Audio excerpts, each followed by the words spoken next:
तर नमस्कार मित्रांनो, कसे आहेत तुम्ही? तर आता वाजले आहेत सकाळचे 7:55 झालेले आहेत आणि मी चाललो आहे आता स्टोअरला. आज स्टोअरला जाऊन बघूया आज किती ऑर्डर भेटतं वगैरे. आपला काय बोलता, शिवड की पब्लिक. चला भेटूया, तुम्हाला स्टोअर दाखवतो आज, झेप्टोचा स्टोअर.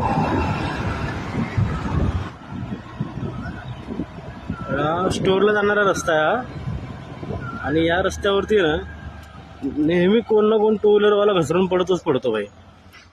पण आता सध्या ही परिस्थिती जरा चांगली केली इथे, कारण की हे जे झाकण दिसतं ना तुम्हाला गटराचं, हे आधी ओपन होतं, मोठा खड्डा होता. तर लोकांनी काय केलेलं, इकडच्या झाडाचा एखादा ढाळा बिळा तोडून ना इथं रोवलायला, म्हणजे कळायला. हे 4 व्हीलरवाले वगैरे बघा इथं, हे अचानक टर्न आहे ना, त्यामुळे कळत नाही. आणि सर खड्ड्यामध्ये चाकबीक जायचं, तर आता जरा मस्त केलं आहे, आता काही प्रॉब्लेम नाही. इथून लेफ्ट टर्नला गेलं की या साईडला RTO आहे, RTO ऑफिस, आणि इथून राईट टर्न मारला की मग झेप्टो आहे. बघा, झेप्टोवाला रायडर चालला आहे. चला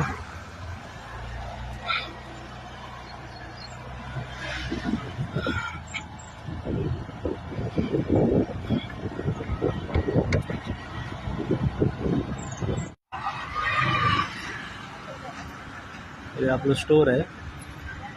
आता माल आला वाटतं, टेम्पो थांबला इथं. बाकी सगळे रायडर थांबलेत असे ऑर्डरची वाट बघत. इथं हा गेला हायवे LP, नेहरू LP, आणि इथून सरळ गेलात ना की लेफ्ट साईडला स्टेडियम आहे, DY पाटील स्टेडियम. तर मित्रांनो, पहिली ऑर्डर लागलेली आहे 2 किलोमीटरवरती, आर्मी कॉलनीमध्ये नेरूळला. हां, मगाशी तसं बोललो मी. हे बघा, हे DY पाटील स्टेडियम. आधी मॅच व्हायची इथे, पण आता मोस्टली जास्त मॅच होत नाही DY पाटीलला. एखादी